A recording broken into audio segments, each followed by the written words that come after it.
Hey folks, it's Frithgar here, how you doing? Welcome back to Estancia Lapacho here in Paraguay, and we're fast approaching that little gap in the field where we've got that one tree. I was wondering what to do about that, and at the moment I'm really not sure. What I am also going to do is I'm going to go there and I'm going to turn the AI vehicle extension off, so we've got the standard hired help, and then we're going to put that one going. So that one will go up through there. And our other stuff is all running okay at the moment. We got the combine here, the fence, that is doing a really good job. That is bombing down through it. There's not actually going to be that much left before it completely finishes the barley harvest right the way across the entire field. And then we've got one little field of beans up the top that we did forget about. This one is still waiting for the combine. That's fine. And yeah, the others are just this one is about to go and tip out in here. I'm not sure how much we've got in here now. We've got some. I'm just not sure how much we do have. I'm not going to stop this one now. I'm just going to let that one... We will watch it tip. It is nice seeing it all working quite nice. You know, it's all working smoothly. It's good to see it as it comes in. It tips out. There we go. Puts in the next lot. It'd be interesting to see. I think we can take like 500,000 litres of each grain type in this tank anyway, so we don't have to worry about it filling up. We definitely haven't even got close to that in this particular game. And I want to come... I just want to go to here. This is as far as I want to go. I want to get down here, and we want to start this one up like that.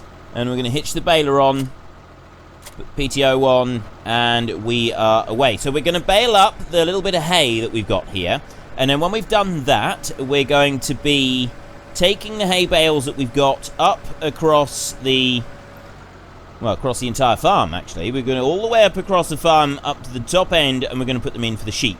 We are going to have to take some water up for the sheep as well, and I think we might do that first. We might go and I was going to say we could lease like a water tank or something, but we don't. We absolutely do not have the money for leasing anything at the moment, so we won't be leasing a water tank. We'll just have to use the little water tanker that we got. Now, I think there is a water supply up by the sheep, so we're all right as far as that's concerned. I want to zoom in here like this so that I can get a nice shot of the John Deere baler on the Star tractor. Looking pretty... Oop, no, I've turned the corner. Okay, so I may have fumbled that a little bit, but we'll see. I might try and do that again.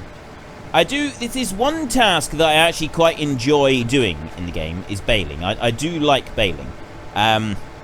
It's something quite relaxing. I like making hay. I like the whole hay-making process in-game. It's always quite an enjoyable one. There's something quite relaxing about it, going along, baling up a load of hay and doing stuff. The only problem that I have with it is silage is so much more profitable. It's much more profitable to do silage bales than it is to do hay. So really, like for in the time-lapse series, I generally will try to do silage bales because it generates a huge amount more income than hay bales do, which is... The reason that's better is because then we can we get more land and we can just advance things that little bit faster, which is kind of what we want to do. We don't want to just be repeating the same things over. So I don't actually get to do that much haymaking, or at least I've done some, but I don't get to do anywhere near as much as I'd like. I don't like doing round bales, but I've explained this many times that I don't like doing round bales, and I don't want to do round bales if at all possible. So I've done some round bales this the in-game year on the time-lapse series, but I won't be doing any more. Well, I won't be doing many more. I've got one more lot to do, but I won't be doing a huge amount more of them, and then I can move on and we can get a square baler, which would be so much better. I mean, a lot better having a square baler than it is having a round baler. I'm going to try and get an action shot right here of our baler. There we go. Look, see with the bale coming out the back. That was a beautiful action shot. That's probably going to be the one. That's probably going to be the screenshot that you will have already seen, the thumbnail. And I'll bring that one up round here like this. So I'm curious today, as I'm doing one of my favourite jobs in the game, what is your favourite job in the game? What do you like doing most of all in the game? I know some people really like doing the combining. A lot of people like doing the combining is probably the ultimate job for doing. Some people like feeding the animals, and I know some people's favourite job is making up the total mixed ration when you've got all your bales there ready, and putting those in and feeding your animals, things like that. Forestry work. What jobs do you particularly enjoy doing on in the game? Now, Helper P has completed their task. I'm hoping that well, I think actually Helper P is the Fence Combine. Why have you completed your task, Mr. Fence Combine? You shouldn't have. We'll go and check that one in a minute, because it's not really super important if it is delayed. We want to get this baling done so that we can get the bales up for the sheep. Then we can start fast-forwarding time on the map in order to go and start on the potatoes. And we still haven't started on the potatoes, and I'm aware that time is getting away from us. I want to finish this series by the end of next week. That was the original plan. And I'm starting to think that this may not happen, which would be a bit of a disaster, really. I don't want it to not happen. Anyway, what is your favourite job in this game? Well, what do you like doing most? I mean, I'm trying to think of reasons to make more hay, and really the best reason for making hay is you've got sheep which need hay for long term, especially with. I'm talking about the time lapse again. With that series, I'm trying to think of reasons to that I can justify making lots of bales of hay. And really, if you have lots of sheep, you need loads of hay, and also lots of cows, you need lots of hay. So you kind of need it for that.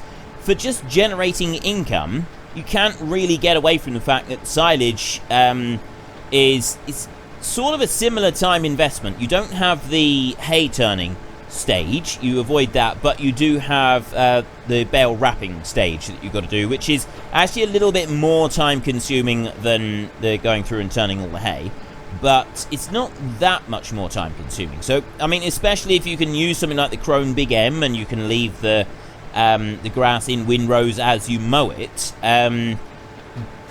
silage and hay do take about the same amount of time. It does, I mean, yeah, it does depend on the machine you're using to cut the grass, but it can take a similar amount of time. So it'd be kind of cool if the hay was more similar in value, and I'm not sure.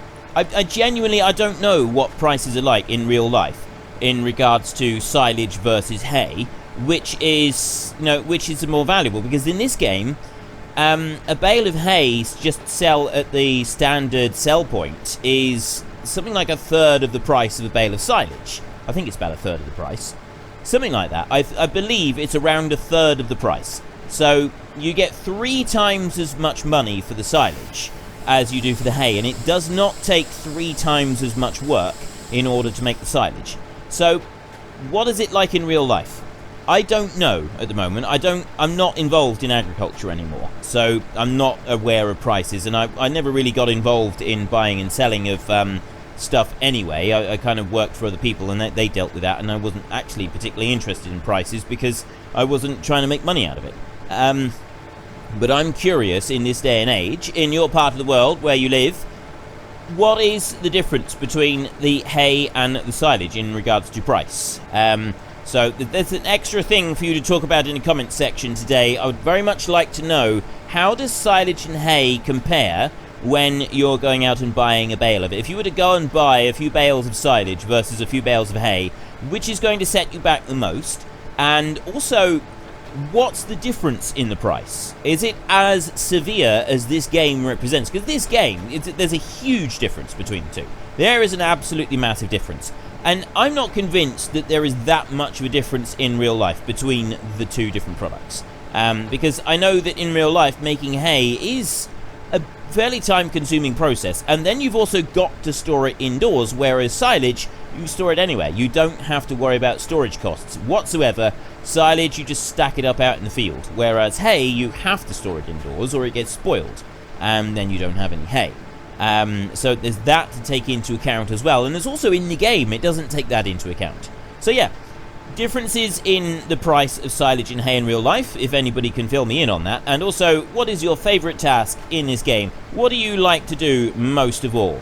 And if you're playing the game, I mean, I know a lot of people will play the game and try to play it realistically. How do you justify to yourself being able to do more of the jobs you like the most in order to and keep realistic gameplay? And if you're not worried about realistic gameplay, if I'm just kind of having a mess around, I'll make hay. There's I go through, we do the mowing, the baling, and everything else, and then I can just go and sell it. And it doesn't really matter if we don't make a vast fortune out of it, because I'm just doing it for fun. But if you're doing it like a realistic gameplay and you're doing it in order for profit, if a farmer is being offered 3 times as much money for bales of silage as he is for bales of hay, he's going to make silage, right? There's no two ways about it. He will make silage, because they both have a similar investment in equipment. I mean, if you look at it, you need round balers are generally cheaper than big square balers, so you're going to need a mower for both jobs. You're going to need a baler for both jobs, so a round baler for both jobs. You're going to need trailers and machines to pick up the bales for both jobs, and the only difference is one needs a wrapper and one needs a hay turner. That's literally the only difference between the 2 different jobs. One needs a wrapper, one needs a hay turner, and quite frankly, the hay turner is probably quite a bit cheaper than the wrapper. I mean, I don't actually know what the price of wrappers are, but I mean, I suppose if you're looking at old second-hand for both machines, then there may not be that much of a difference in price between them. So you're looking at a similar cost investment. The big difference would be that for investing in silage, to make silage, you've got to pay for the wrap to go around the silage bales, and that would be about the only difference. You've got to pay for wrap to go around the silage bales, and that can get expensive, because you've got to have netting or string in order to wrap the bales up. Most likely, if you're doing round bales, you do it with netting these days. I know some farmers do still use string. Yeah, that's the word I was looking for. Some farmers do still use string, but it's becoming rarer. Most round bales these days are done with netting rather than string, because there's such a massive time difference in doing round bales with string compared to round bales with netting. There is a huge difference between the two.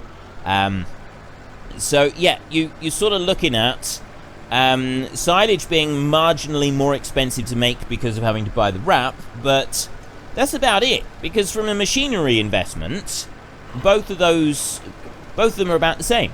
You haven't got a vast difference between the two. There really isn't much of a difference between the two at all.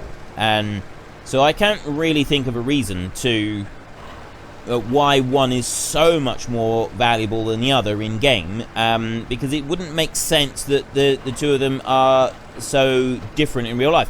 The only thing is that you could sell hay directly off the field, whereas silage bales, I mean, you could sell them straight off the field, but it does take a few months before they're actually silage. But I can't see that's going to make any difference. So yeah, curious about that. That's just sort of more of a curiosity that I have. Most of all, I'd like to know what jobs you enjoy. What do you really like doing? Now, our Fent Combine, I'm going to go and have a look at that one in a minute. I'm not worrying about it at the moment. We're going to get some of these bales up. How many have we done? Let's have a look. We've done 34 bales down here. Quite a lot of bales, actually.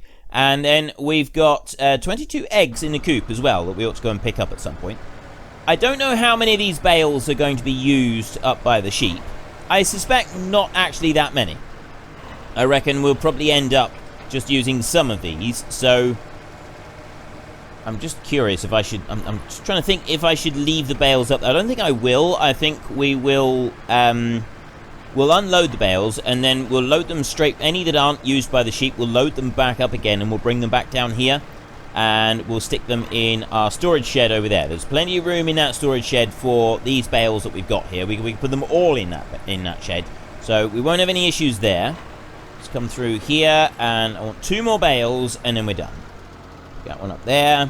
And yes, I know that I'm not approaching these bales right. If you'd approach these in real life, you do have to get them lined up fairly well. A lot of people that do this job in real life they actually have a bar on the front on here that pushes the bale and just nudges it over so it lines up straight with the infeed on there. Not all of them do, but some of them do. And there's also there's actually a mod for that in game. It's the big bale, the Heston bales. I think it's just the big bale pack or something like that. But that one does actually have the bale pusher on the front of the tractor, so that you can like line it up ready for the machine that picks the bales up, the bale runner. And that one's actually quite good. Where did I use it? Rattlesnake Valley. I used that one a bit in Rattlesnake Valley. Anyway, there is our combine sat there. It needs to just be brought back down so it can work on the rest of the fields. I'm still going to ignore that one for a minute. I'm going to take these up to the sheep. So we'll drive all the way up there, get these tipped up, and then we got to do a few runs backwards and forwards. Well, actually, I'm not quite sure how we're going to do it. We need to get water up there. If there's a water tower up there, it's going to make life a little bit easier. Right, well, that tractor's done its usual thing of parking itself in front of the combine. So I will just move that one out of the way. We may as well just do the two combine things right now. So let's just get those running again, shall we? This one here has... Why have you decided to stop there? I mean, seriously, why did you stop there? You were close enough to the end of your run that you could have gone back through. I'm actually going to take this one over, and I'm going to go over to the other side of the field, and we're going to start working there, and it'll just work its way back. And it should hopefully finish this bit off right at the end. I don't know if it's going to completely finish it all the way up. See, it's a little bit wider there than one pass. I'm kind of hoping that the combine will go up the field, turn, and then do the last little bit all the way down through. So it will pick up all of the grain that's left to harvest, and it will do so in a reasonably neat and tidy job, so that when those of you who do want the save game file get hold of it, you've got neat and tidy runs here. You can go through and you can bale up the first of the straw. I won't be baling any straw, so you'll have straw to bale here, and you'll have straw to bale up on the top of the hill up there as well. We'll just bring this one in to this point here so that I can get it lined up. I don't think it actually needs very much lining up. We can just go right to there and start. Just press H. There we go. It's away. Okay, that one's done. And... no, you're on your way. You're going to go on down, and then I want the next one, which is this one. Actually, I need to do that. Stop driver. Remove that a minute. Start this one up. And then bring it over here so that he gets out of the way. Why would you do that? Why would you park on the end of the road like that? It's just, there's no need for that. There's no need for behavior like that. I mean, really, there really isn't. We're doing that one and drive course. He should just wait right there. Wait until fill level is reached. Perfect. That one is ready. That one is going. And then we can go back over here to this one and start running up through there. All I need to do is get water over to the sheep. And I'm just trying to think how I'm going to do that. Well, I think the most expedient way of doing this will be to unhitch our huge, great, big, long trailer right here. So if I unhitch that one there like that. So you've got a road train there if you want it. I'm not going to get rid of that one. That one is all leased, though. But we'll take this truck here. This is going to be the fastest way to do this. We'll run over to the pigs where the water bowser is currently. We'll collect it. Ooh, steady. And we'll gather it up. And then we can bring it back over. I'm going to fill it up over by the pigs. Just in case that... I think that windmill back there by the sheep is actually a... that is one for water. I think that's a water point. I think it is, but I don't know. I'm just guessing. So if that is, that's ideal. If it's not, then we'll probably have to just run back and forth to the pigs or something. Yeah. Well, we will... you know, I think one tank full ought to be enough for the sheep, at least for today, because we're on minus 22,000, but by the time we fast forward through the night and we get all the milk from the cows, we will be, well, we get easily plus 80 grand, maybe a bit more than that, because we get about 110,000 altogether for selling our milk each day, and by the time we get to the evening, we'll probably be at 23,000, something like that. So yeah, roughly, we should be all right. I'm hoping that everything is going to be all tickety-boo and wonderful. by tomorrow morning, which means that we'll have the money to be able to lease the machine that we want, the Roper DLC machine, in order to harvest those potatoes up there. And then the last job is to get the drilling done as well. We still need to do that. So we still got so much to do here. There's so many different things that I want to get done before we leave. We'll just hitch that one on there and jump back in. Right. Do we fill the water from the well here? I think we do. I think it fills from here. I think this is the point. Yes, it is. We fill the water from the well. I mean, I suppose really it'd be that tank up there, because there's a big pipe into the ground. There's a couple of big pipes, 3 big pipes into the ground. So that'll be pumping water up onto there. And the well there would be the old point for drawing water. Although, quite possibly, some of the water would have just been spooned straight out of the river, rather than worrying about any of the rest of it. But, yeah, with the river there, I mean, I guess that you'd build a well next to the river, because if it's coming through, it sort of seeps through into the bottom of the well, and there's going to give you cleaner, more filtered water than you'd get straight out of the river. And a river that size, possibly you could argue that, you know, the water's not going to be that clean. I don't know. I don't know what it would have been like, say, 100 years ago. Would they have just drunk straight out the river, or I suppose not 100 years ago, but I've absolutely no idea. At what point is it, like, acceptable to drink out of the river, and at what point would you dig a well near the river in order to sort of filter the water a little bit so that it's a little bit cleaner? I've never really looked into that. I have an absolute fascination with ancient technology and primitive tech. The channel, I've got it on my recommended list on my for my recommended channels is Primitive Technology. He's one of the biggest channels on YouTube these days.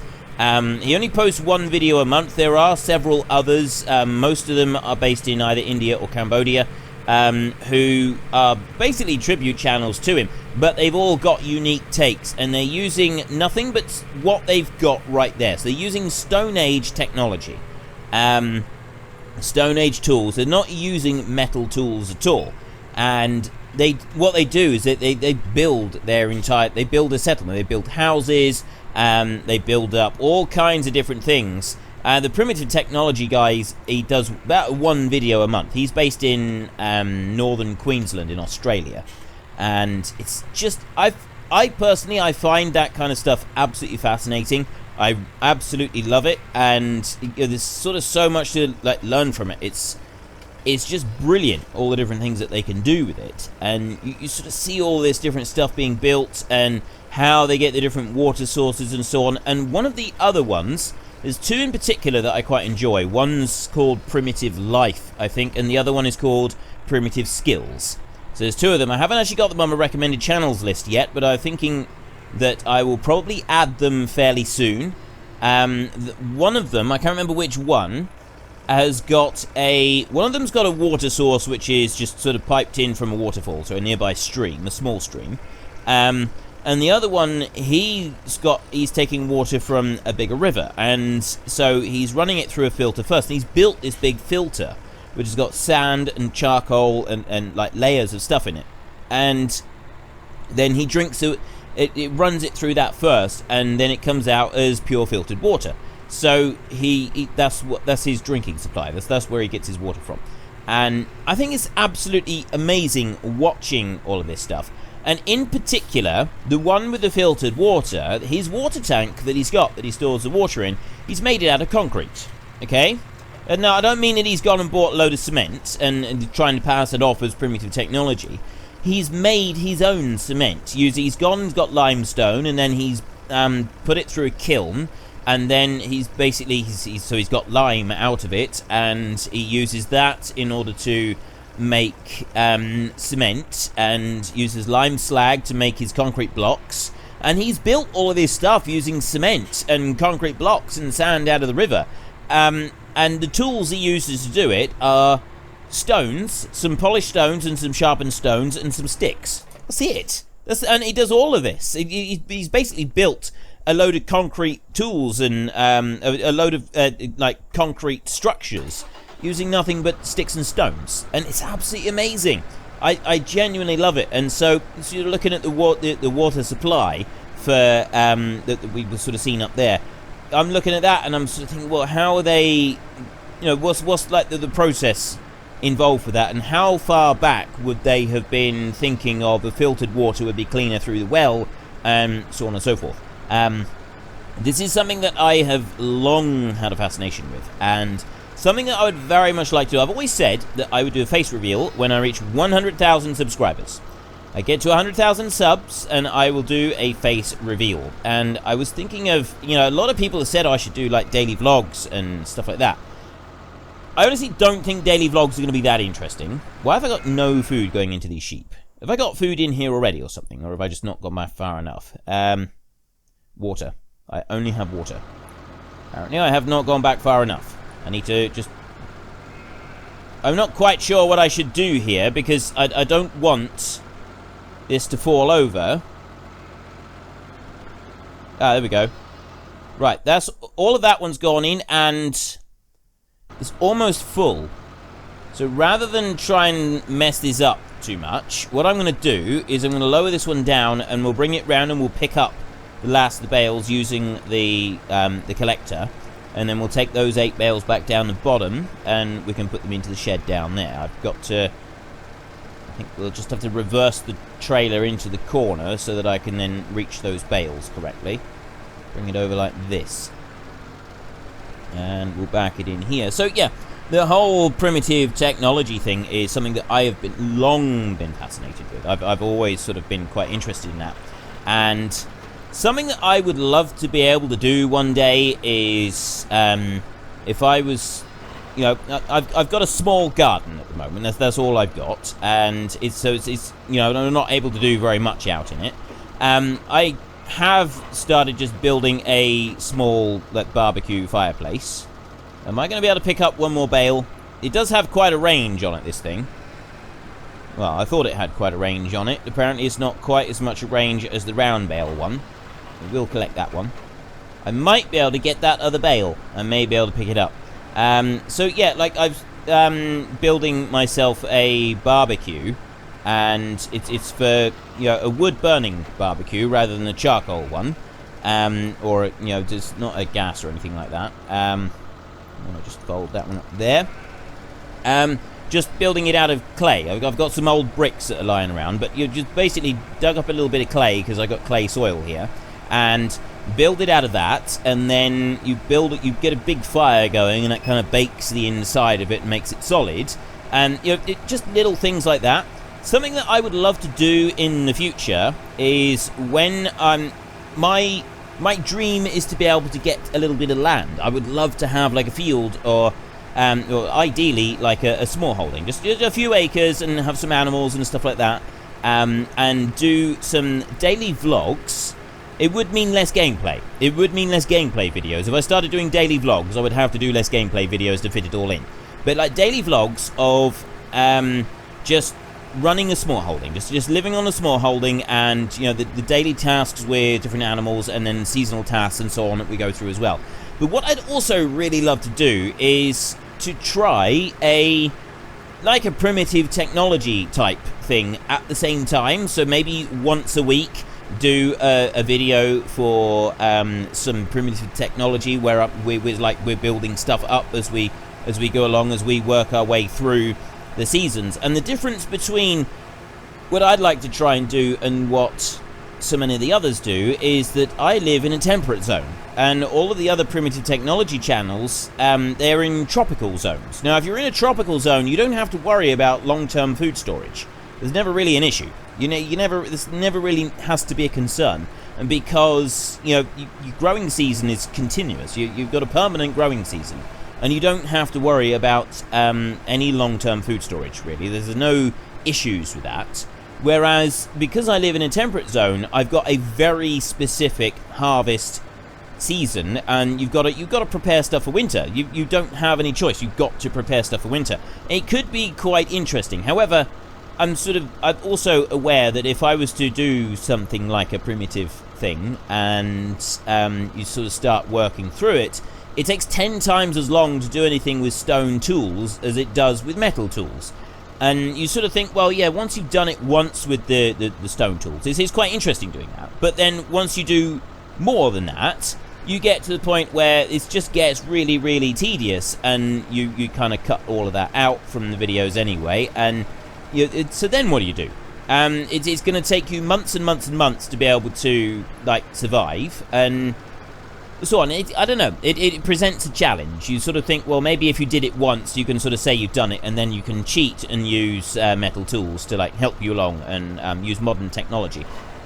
I've always personally, for a lot of things I do, I like to use traditional tools and traditional styles and approaches to a lot of different things, but mixed with modern technology. Use modern technology to like take the worst of it out. So, say for example, if you're if you're making a house entirely out of mud. Now, you can do that. That's entirely possible. They still do that. There's a lot of old houses that are made out of it. They call it cob in some places. You mix up clay soil and some stones and stuff in there as well. Usually there's a lot of straw mixed into it as well.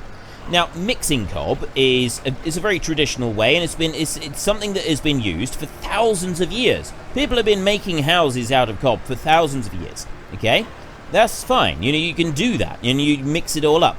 And you'd have they would have like an old wooden wheelbarrow. They're just a pile of mud on the ground where they go through, and they sort of stomp through it and mix it all up. And I've done that myself. And I spend most of my summers in bare feet or with just sandals on. I rarely wear socks in the summer. Unless I'm doing a job on a building site or on a farm or something, I very rarely have socks on, and I spend most of the time in bare feet. And you sort of get an idea of what I'm like, and I'd say you get an idea of what I'm like. It's like I tend to I don't like being restricted with having to wear shoes and socks all the year. And the one thing that I don't like about living in a temperate zone is that I have to put shoes and socks on in the winter. This has always been something that's bothered me. But at the same time, I've got red hair, so I'm not very good with sunlight either. So I've always been in a bit of a quandary on that one. As long as I got plenty of Factor 10,000 sun cream, I'm usually alright. As long as I've got plenty of that. Yeah, the Factor 10,000 sun cream is often in short supply. I want to lift that one up like that, and then we can bring this one over here, and we can tip this stack up here, and then we got 2 more bales to bring in, and then we have finished doing our hay, which is absolutely fantastic. So what I've sort of been thinking about, how would I do a daily vlog if I was to get like a small holding, if one day, and don't get me wrong, I'm talking about the distant future. This is going to be years before anything like this could happen, because quite frankly I don't have the money to buy such things these days, but maybe one day in the future. And so I'm curious if what people would be interested in, and what interests do you have along those lines as well. I'm talking about this a lot because I've been doing stuff to this just recently, like I said, and so like the whole thing with mixing cob. You would do it in a big pile of mud on the floor, and you just sort of tromp through it. But there's nothing wrong with using modern technology to help you through with tasks like that. You can still build your house out of cob, but the actual mixing, you throw the mud and the straw and stuff into a cement mixer, and it does a wonderful job of mixing it up for you. You can just leave it churning around in the cement mixer for 20 minutes, and it mixes it up absolutely beautifully. You've got a wonderful mix, and it's a lot less work. Yeah, trust me on this, it is a lot less work. I mean, my cement mixer is a rather old, antiquated thing. I don't actually use it for mixing up anything. I've such small quantities that I'm doing with my barbecue that we've got a little hole that we dug in the garden that we are literally just using our bare feet and tromping around in the mud. It's lots of fun. It is. I highly recommend it. Or you can dig it out and you could like mix it up in a wheelbarrow, but it is not worth me using the cement mixer. Now, my cement mixer is an old second-hand one. It was really old when previous owner first bought it, and this thing is like, it's a proper antique cement mixer, this one is. It's a genuine antique. It's extremely loud because it's got an engine on it. It's not an electric one. It is very, very, very noisy, and I don't generally like using it unless I've absolutely got to, because it is so insanely noisy. I'd prefer to use an electric one, but yeah. So if I've got lots of stuff to mix up, then I will use the cement mixer. but I don't generally like to, just purely because of the noise. I mean, this thing, it's absolutely horrific. You can imagine what some of these old engines sound like, and the silencer silencer hasn't been around on that thing for a very long time. So it's very, very loud. If you haven't got ear defenders on while you're using it, you'll have a ringing in your ears for hours afterwards. But at the same time, if you're mixing up lots and lots of mud, you'd be glad of it. You really would. You're absolutely delighted to have it. I don't know if any of you have ever sort of seen. Why have I missed a big? Oh, I know why. I know why. There is a piece that's missing from that one little bit there. So if we just bring that in round and we'll finish this last one off. Yeah, I don't know if any of you have ever sort of been involved with mixing up something for cob or for any like really old buildings that are made out of mud. I know when I was in school, I went to this place where they were building Iron Age. Right, cleared my throat a bit. Yeah, so when I was in school, I went to this place where they were building Iron Age buildings. And we got to take part in it, and we took our shoes and socks off and we stomped around in the mud where they were mixing up clay and straw in order to make the wattle and daub walls that they would make. Basically what they do is they would have a wicker fence, and then after the fence had been put up, you then get all this clay stuff and you smear it onto the walls, and that is what they used to make their huts out of. It was a really common building technique that was used for thousands of years. Certainly here in Europe. I don't know about elsewhere in the world, but here in Europe it was a very common way of building walls.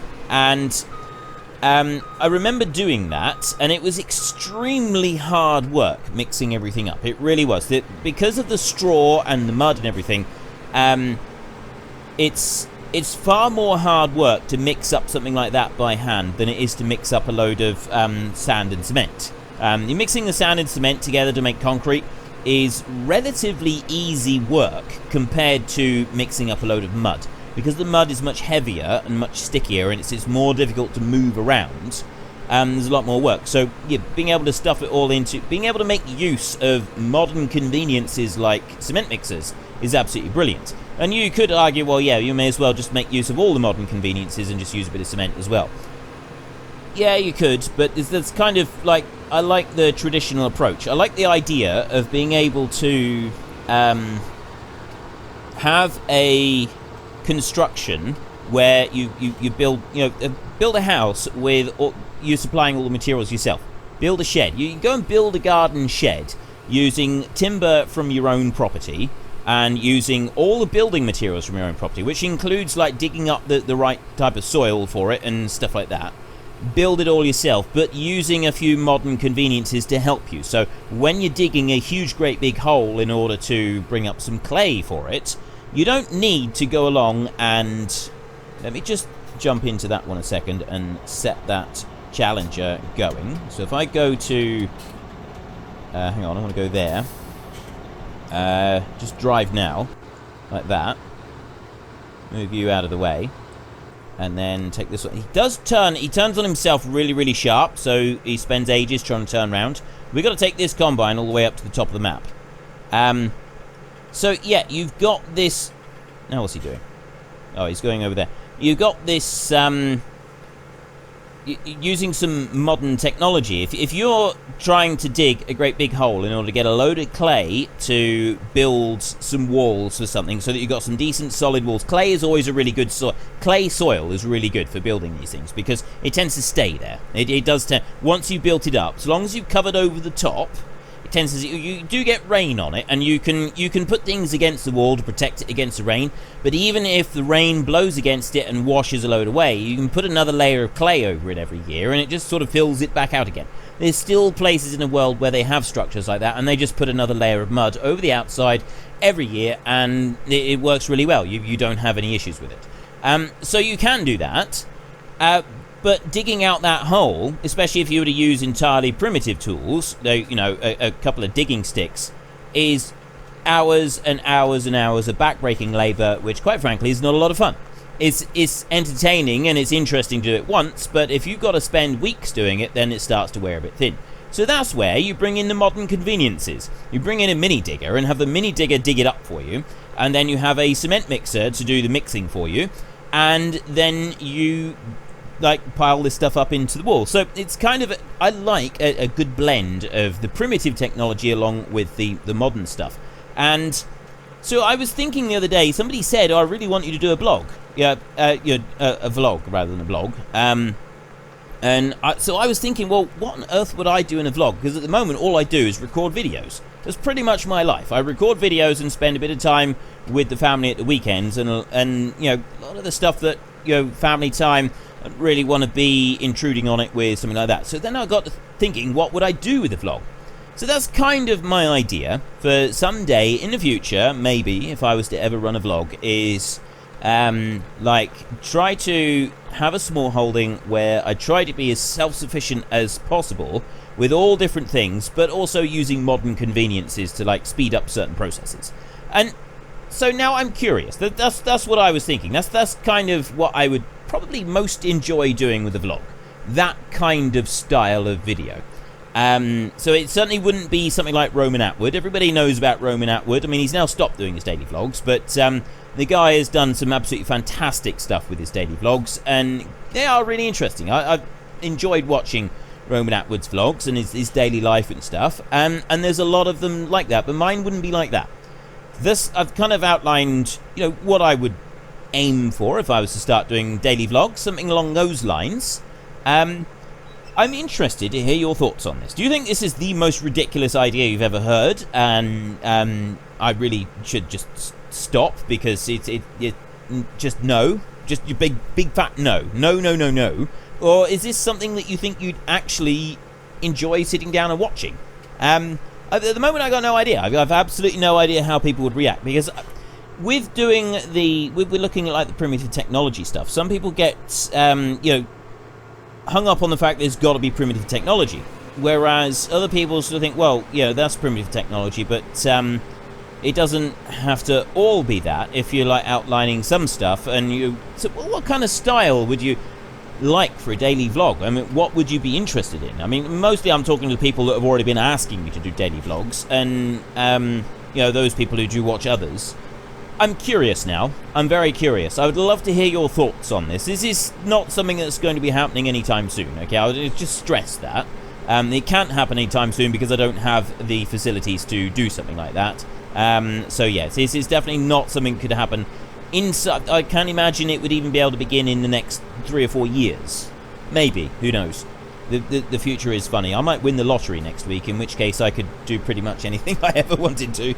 But we'll see. We have run out of time for today's episode, though. We're going to go over to... Now, what are you doing? Right, well, we've still got Courseplay on here. I got Drive now. Are we searching for a combine? We are. It's a kilometre away. Well, he should, in theory, waiting until fill level is reached, he should, in theory, just go up to that combine when the combine is full. So that shouldn't be a problem. The sprayer, I think, is out of reach. So that one should be alright as well. Anyway, we have run out of time for today's episode. So if you've enjoyed this episode, then please head down below and give us a like. And if you really enjoyed it, then please tell your friends all about me. Get them to come and watch as well. That would be awesome. And until next time, thank you very much for watching. This is Frithgar. Goodbye, and see you later.